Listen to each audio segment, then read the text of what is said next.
Today I want to share with you how to wind thread on your bobbin for the Brother SE2000 sewing and embroidery machine. To do this, I'd like to share with you the materials that we'll be using. Here I have them gathered mostly in one place. This is a large spool of bobbin thread that I purchased from Amazon. It's by the company called Bro Thread. I use this quite frequently. Here we have a mini king thread, I think it's called. This one is from the company called Madeira.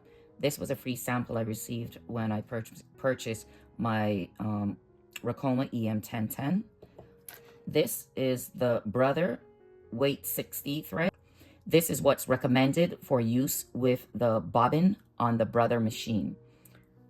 And here we have a small scissors and the bobbin. The bobbins that are recommended are the 11.5 millimeter or 7/16 of an inch bobbin.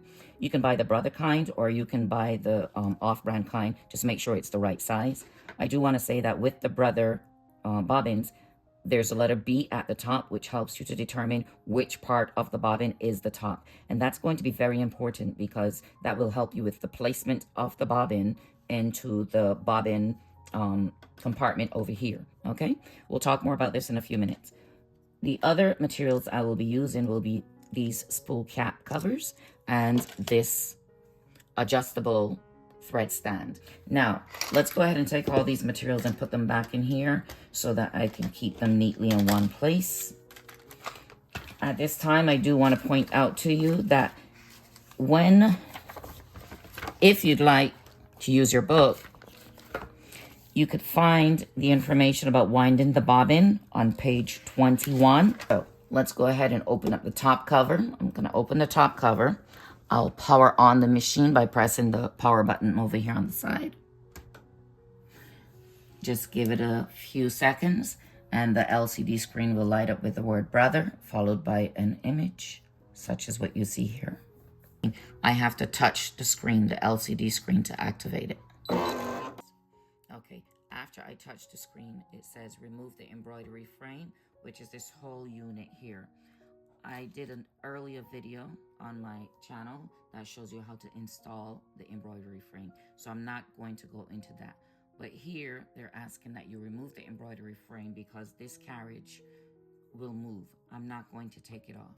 I'm going to leave it there. That's my option. You can take it off if you'd like. Just simply keep your hands away from the carriage, okay? Let's press OK, and you can see what will happen. The carriage moves back and forth, and it stops there. Now, we press the press foot needle exchange key. See? Everything here will stop. Nothing will move unless you move it manually. Normally, if the needle was down, I would press the needle position button, and the needle will go up. It's already up. Look, the presser foot is up also. I could make that go down like that. But for this instance, I'm going to have it up. Okay, let's move up here to the bobbin winder. Okay, let's get the bobbin. And here we have our empty bobbin.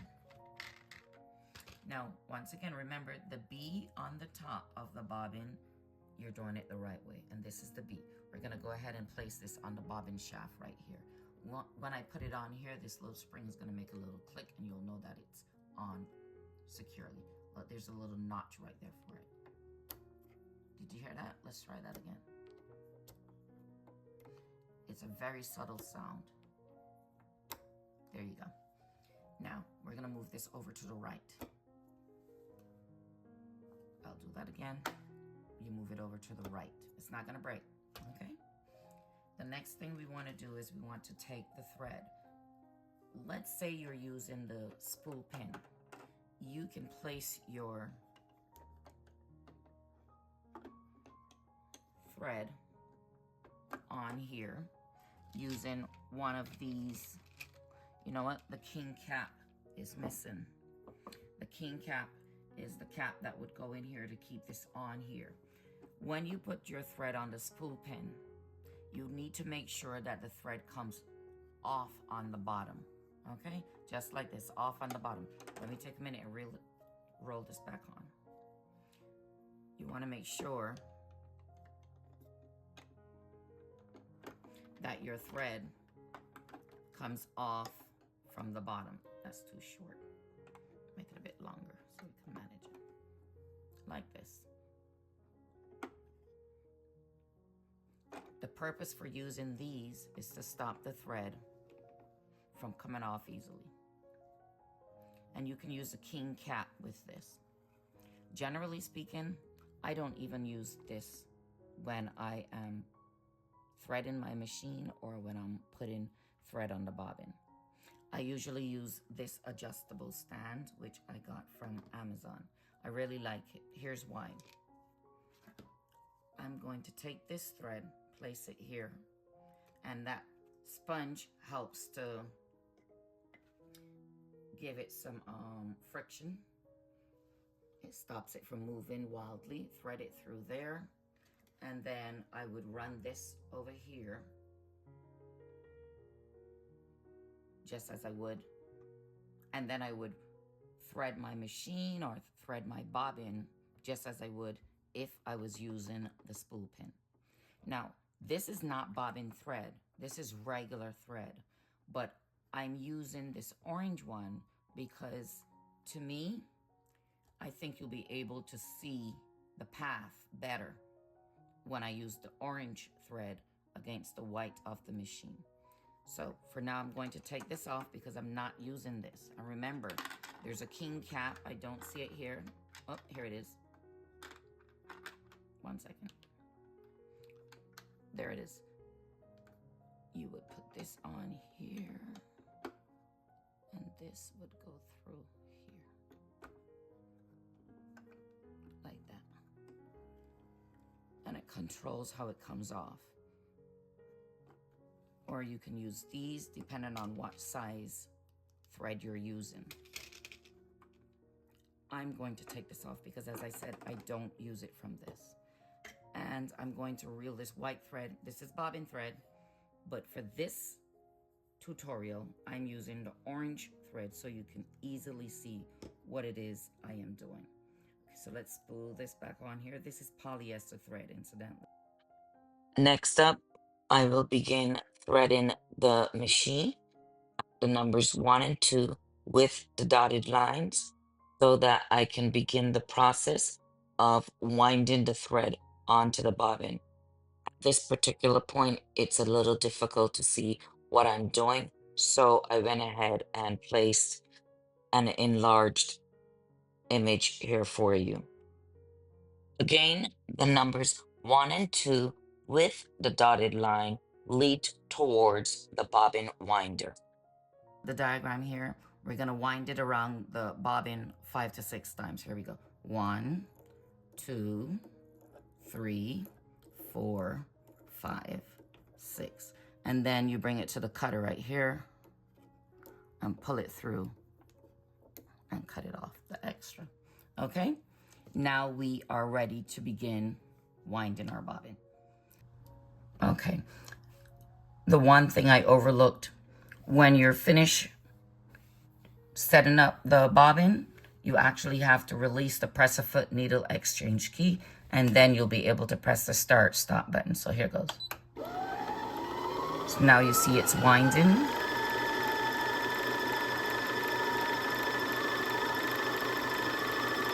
This is the bobbin winding thread guide and pretension disc. See, it's doing it very clearly there.